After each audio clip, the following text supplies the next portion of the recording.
Señor, gracias porque tenemos tu palabra, tenemos el día de hoy la oportunidad de venir delante de ti a escuchar lo que tú tengas que decirnos. Háblanos, enséñanos y que sea para tu gloria este tiempo. En el nombre de Jesús. Amén. Amén. Apocalipsis 9. Estamos eh, dentro de esta etapa que se llama la Gran Tribulación, que sabemos que son 7 años, la semana 70 de Daniel, lo vimos hace algunas semanas. Estos 7 años están divididos en dos partes, 3 y medio y 3 y medio. La mitad está marcada por lo que veíamos en Daniel 9, como cuando este personaje que le hemos llamado el anticristo eh, suspenderá el sacrificio continuo. Mateo 24 dice la abominación desoladora de la que habló el profeta Daniel.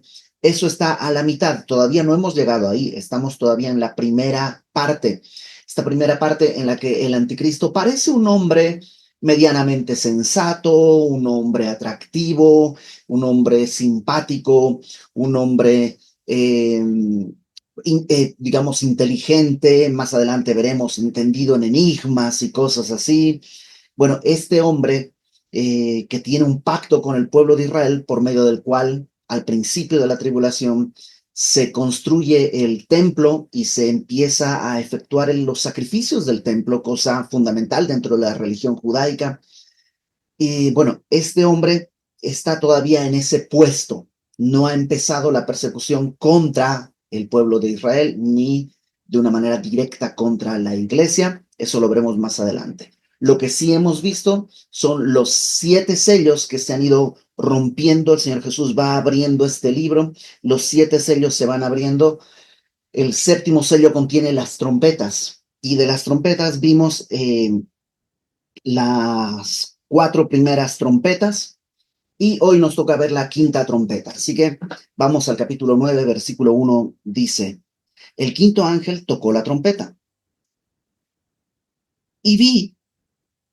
y una estrella, dice, y vi una estrella que cayó del cielo a la tierra y se le dio la llave del pozo del abismo. La semana pasada vimos que caían algunas cosas a la tierra, ¿no? Como una gran montaña, luego cayó como una estrella que, envenenó las aguas dulces. Esta estrella es distinta. ¿Por qué? Porque en primer lugar, esta estrella evidentemente no es una estrella, porque a ninguna estrella se le puede dar una llave, ¿no? Esta estrella es alguien que tiene la capacidad de agarrar, ¿no? Eh, es casi de consenso general que esta estrella es Satanás. Satanás es. Pues sí, la Biblia presenta que Satanás puede presentarse como un ángel de luz. En Isaías también y en Jeremías se nos presenta, bueno, en Ezequiel se nos presenta pues como un ser pues medianamente hermoso. Entonces, esta estrella es lo que presumiblemente cae. Ahora, ojo, Juan no dice, mira, está cayendo. No dice, vi caer. Él no vio. Acuérdate que el libro está dividido en 3 etapas que son claramente 3 maneras de ver la realidad. Capítulo 1 es el pasado, las cosas que has visto. Capítulos 2 y 3 es el presente, las cosas que son. Y capítulo 4 en adelante es el futuro, las cosas que han de ser después de las que son ahora. Entonces, lo que Juan dice en versículo 1 es, vi una estrella que cayó. No dice vi caer una estrella, sino que esta estrella podríamos traducirlo como vio una estrella que había caído. Él no la vio caer, ya la estrella había caído. Y esta estrella que ya había caído del cielo a la tierra es, creemos, Satanás. Hay muchos textos que podemos eh, echar mano, pero recuerdo en Lucas, por ahí del capítulo 8, Jesús envía a sus discípulos a predicar y cuando regresan de predicar, están diciendo a Jesús, oye Jesús, mira, los demonios nos sujetan, están muy felices los discípulos, y Jesús les dice, aguas, yo veía a Satanás caer del cielo, y nuevamente no está diciendo que lo vi ahorita, cuando ustedes predicaban, Satanás caía, no, Satanás ya cayó hace tiempo. ¿Por qué cayó? Por orgullo. Y entonces cuando Jesús les dice a sus discípulos es, no te sientas feliz de que se sujetan los demonios a ti, sino que tu nombre está escrito en el libro de la vida. No te llenes de orgullo. Mira cómo los demonios se sujetan y No, no, no, no, no. No te llenes de orgullo. Yo ya vi caer a Satanás de esa manera. Entonces creo que es esta estrella que ya cayó del cielo a la tierra y que ahora se le da la llave del pozo del abismo. Un par de cosas. Número uno, no es que él roba la llave del abismo, ¿no? Descuidó a Pedro y robó una llave o a quien sea que tenga la llave. No, no, no. Se le dio. No es un descuido del cielo. Se le dio la llave del abismo. ¿Por qué? Ahorita lo vamos a leer. La segunda pregunta es, ¿qué es el abismo? Bueno, la palabra griega que se utiliza acá literalmente es sin fondo. El abismo es un pozo sin fondo. Y por lo que entendemos de lo que la Biblia nos puede mostrar, el abismo es como una especie de prisión para demonios. En Lucas recordarás la historia de este endemoniado gadareno que tenía muchos demonios y Jesús viene y cuando viene Jesús el gadareno se postra y los demonios hablan y le dicen, no nos envíes al abismo. Es esa misma palabra. No nos envíes a esa prisión. Y Jesús les da permiso que se vayan a unos cerdos, los cuales se precipitan al agua inmediatamente. Eh, entonces, los abismos son una especie de, los abismos, el abismo es una especie de prisión para demonios. Además, hay otros textos que nos dan alguna luz al respecto. Por ejemplo, Judas, que está justo antes en tu Biblia, justo antes de Apocalipsis. Judas tiene un solo capítulo. En el versículo 6 dice, a los ángeles que no guardaron su dignidad, sino que abandonaron su propia morada. Esto de su propia morada, una mejor lectura probablemente es su propio cuerpo, ¿no? La palabra morada es la que la Biblia usa para referirte al cuerpo. Entonces, estos ángeles de alguna manera no guardaron su propio cuerpo, su dignidad, dice, los ha guardado bajo oscuridad en prisiones eternas para el juicio del gran día. Estos son los que estarían prisioneros, de alguna manera, en el abismo para el juicio del gran día. Si vas un poquito más atrás en tu Biblia, en segunda de Pedro, versículo, capítulo 2, versículo 4, segunda de Pedro 2, 4, dice, porque si Dios, que Pedro y Judas son cartas que van muy de la mano, ¿no? Son cartas gemelas casi, casi. Segunda de Pedro, dice, capítulo 2 verso 4, si Dios no perdonó a los ángeles que pecaron, sino que arrojándolos al infierno, los entregó a prisiones de oscuridad para ser reservados al juicio. Y si no perdonó al mundo antiguo, sino que guardó a Noé, pregonero de justicia, con otras 7 personas, trayendo el diluvio, etcétera, etcétera, etcétera. Lo que Pedro dice acá y que lo que nos interesa en este momento son dos cosas. Número uno, que esto de alguna manera está ligado al tiempo de Noé. Y por eso hay toda una enseñanza que no necesariamente es mala. El gran problema es cuando uno se enfoca demasiado en eso, que cuando te acuerdas en Génesis vemos que dice, los hijos de Dios se llegaron a las mujeres y tuvieron hijos que son gigantes y hay una perversión ahí. Lo más probable es que esta idea de los hijos de Dios no sean personas, sino efectivamente ángeles que no, usando el lenguaje de Judas, no guardaron su dignidad de ángeles, sino que abandonaron su propia morada, su cuerpo, un cuerpo angélico, para venir a tener, pues, una vida sexual con mujeres, y por eso el nacimiento de los hijos no son personas, es decir, si un incrédulo y una creyente tienen hijos, el hijo no nace raro, ¿no? No tiene un problema, pero es que aquí estamos mezclando dos naturalezas, la naturaleza humana y la naturaleza del ángel, y entonces por eso dice que había gigantes en la tierra y Dios por eso tiene que inundar toda la tierra porque estaba corrompida ya la genética humana. Entonces, eh, eso es lo primero, que Pedro, cuando habla de estos ángeles encarcelados, lo relaciona al tiempo de Noé. Lo segundo, dice en el verso 4 de 2 de Pedro 2, que arrojándolos al infierno, los entregó a prisiones de oscuridad. Y la palabra infierno que está ahí en nuestras Biblias realmente es una traducción no adecuada. En este aspecto, en este caso, la Reina Valera 60 sí tropieza un poco. En griego, la palabra original, en vez de infierno, ¿no? La palabra original que está en griego es tártaro. Si tú conoces un poquito de la mitología griega, el tártaro es el lugar en el que Zeus guarda a los titanes, a los gigantes, cuando hay esta titanomaquia, la rebelión de Zeus para poder destronar a su padre, creo que su padre es Cronos, y para él tomar el lugar. Por supuesto, eso es mitología, ¿ok? No estamos validando la mitología, pero no sería raro que esa mitología partiera de un hecho en común, que había titanes, es decir, lo que la Biblia le llama gigantes en Génesis, creo es Génesis 6, y que estos titanes o gigantes son encerrados en el Tártaro. Entonces, ¿a qué voy? Que efectivamente el abismo es una cárcel para demonios.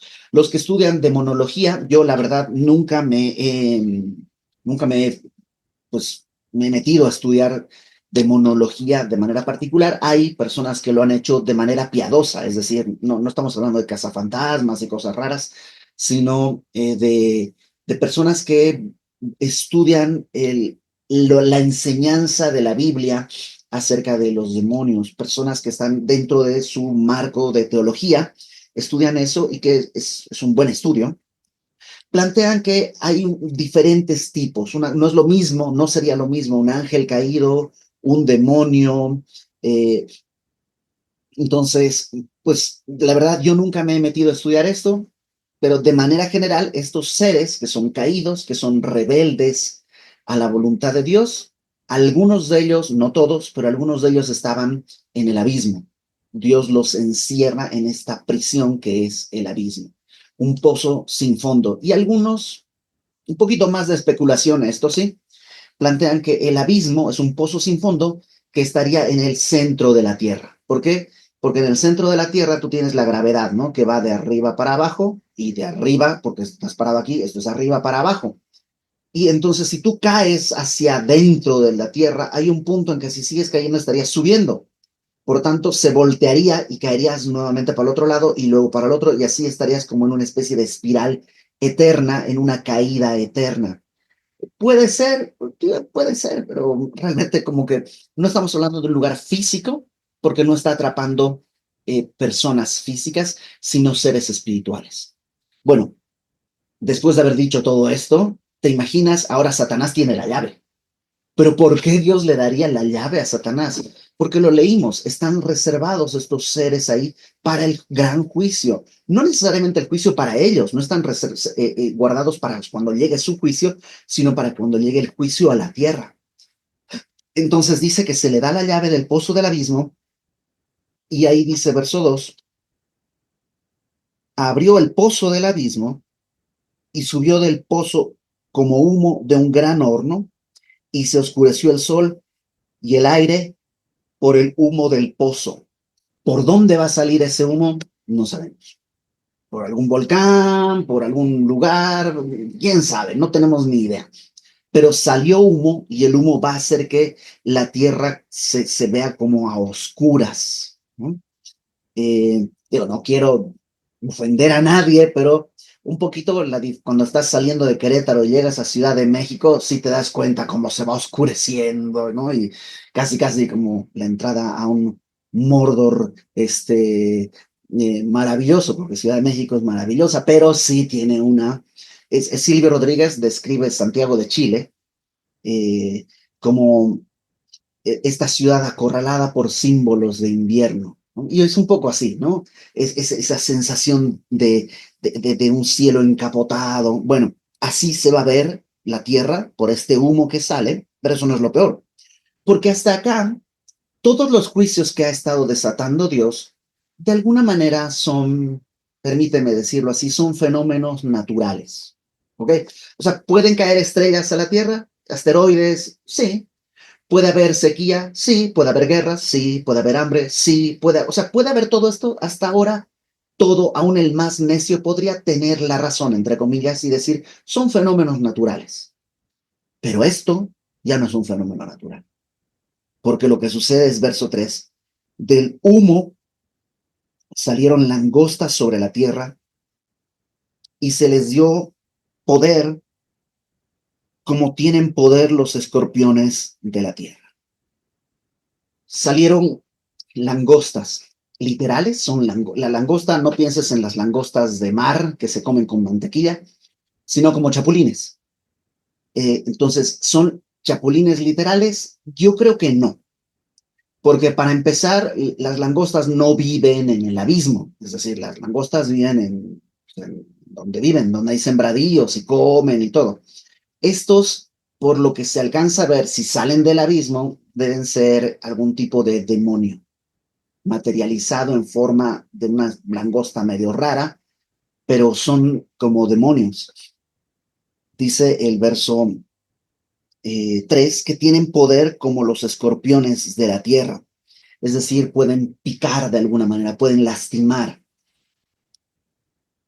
Se les mandó que no dañasen a la hierba de la tierra, ni a cosa verde alguna, ni a ningún árbol, sino solamente a los hombres que no tuviesen el sello de Dios en sus frentes.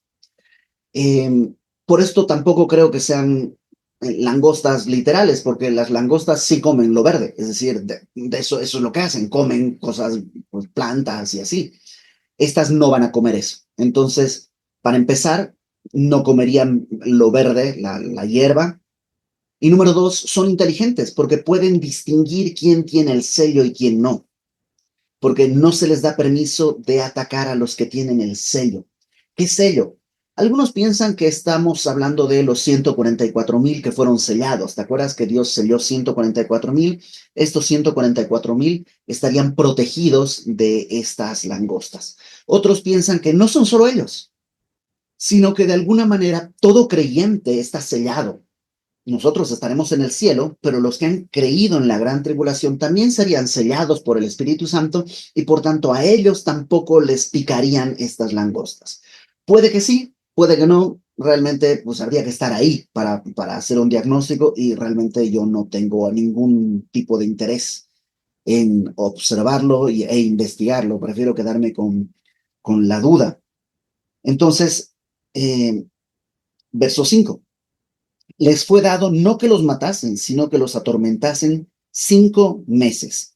Y su tormento era como tormento de escorpión cuando hiere al hombre. Y en aquellos días los hombres buscarán la muerte, pero no la hallarán, y ansiarán morir, pero la muerte huirá de ellos. ¿Qué es lo que está pasando? Estas langostas pican como un escorpión y el dolor producido es insufrible. Tanto que la gente va a querer morirse y dice que la muerte huirá de ellos. A veces la gente toma esto de una manera, creo yo, un poco extraña, que te dicen, nadie va a poder morir. No, o sea, si tú te avientas del quinto piso, pues te estampas y te vas a morir. Lo que está diciendo el texto es que el dolor va a ser tan fuerte que te vas a querer morir, pero no te mueres. Eso es lo que está tratando de decir el texto. No que nadie va a morir, sino que eso, el dolor eh, es pues es muy bruto, muy doloroso. Hay bichos que tienen una picadura muy dolorosa. Yo recuerdo una vez con la orquesta íbamos a tocar mucho a distintos pueblos que eran misiones jesuíticas en la zona de Chiquitos, en el departamento de Santa Cruz, en Bolivia. Y en algún pueblo, ya estábamos en el atrio de la iglesia, íbamos a entrar, yo tocaba el violonchelo en ese momento, y nos llamaron, bueno, pasen para ya entrar y agarré mi violonchelo como se lo suele agarrar, ¿no? Así se lo abraza, y en el momento de tocar, algo sentí en mi mano y me picó, algo en mi dedo. Entonces, como que sentí un dolor, pues ya, pero agarré con el otro brazo el violonchelo, fui caminando y a medida que iba caminando, el dolor iba pasando de la punta del dedo, a la mano, al antebrazo, al codo. No pude tocar ese día, por supuesto, y estaba muriéndome de dolor. Fui como pude, pedí a ver si me podían dar algo de hielo. Era un pueblito pequeñito, entonces más o menos me puse un poco de hielo. No, fue una cosa espantosa. Al día siguiente, platicando con una de las personas del lugar, me dijo que seguramente fue, allá le llaman burro burro, que es como un gusano con pelitos, como con pelitos. Creo que aquí en México le llaman azotador o algo así. Y la verdad, nunca he tenido un dolor tan terrible. Bueno, eso multiplícalo por 1000, porque no es una picadura de un bicho, es una especie de demonio, pero no te mueres.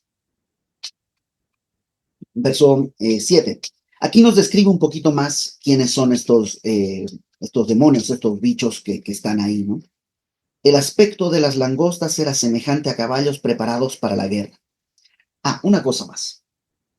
Por muchos años hay una escuela de interpretación que plantea, eh, que era muy común, sobre todo yo creo antes del 1989. Ustedes saben, en 1989 cae el muro de Berlín y eso produce que pues poco a poco la Guerra Fría se acaba. Ya no existe este conflicto entre Oriente y Occidente, ¿no? ¿Qué es lo que pasaba?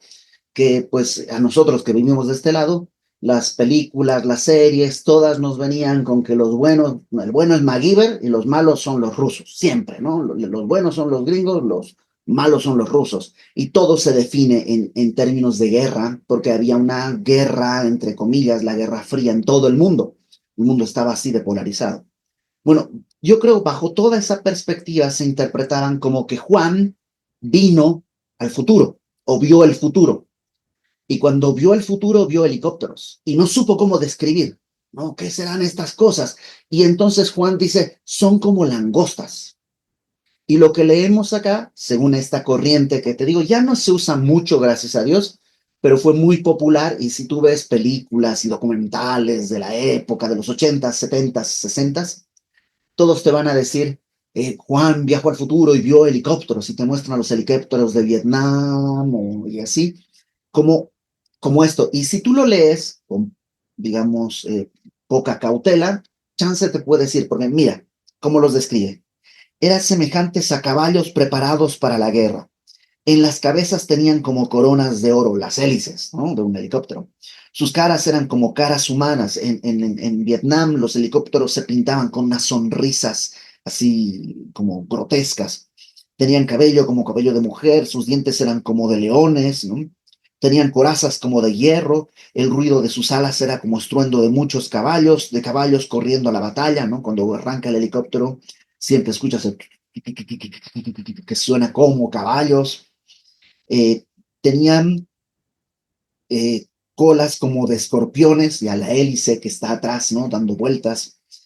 Y también aguijones, y en sus colas tienen poder para dañar a los hombres durante 5 meses. En el cuerpo es donde estaban las ametralladoras y cosas así.